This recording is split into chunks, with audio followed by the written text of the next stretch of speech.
কোরআনে কারীমের ভিতরে আল্লাহ পাক বলেন সারা রাত ঘুমাতে আল্লাহ নিষেধ করেছেন, সারা রাত যেন ঘুমায়ও না, পাইকারি ধরে ঘুমায়ও না, একটু জাগো।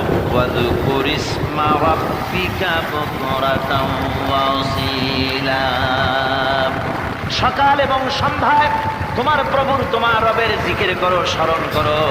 ওয়া মিনাল লাইলি ফাসজুদ লাহু ওয়া সাব্বিহহু লাইলান তাওয়িলা, তোমার রাতের বেলায় রাতের একটা অংশ সেজদায় অবনত হও, আর রাতের দীর্ঘ সময় ঘুমায় থেকো না, হয় একটা লম্বা সময় ঘুমাও, কিন্তু একটা অংশ রাখো যে সময় তুমি আমার দরবারে সেজদায় পড়ে যাবে, কাঁদবে।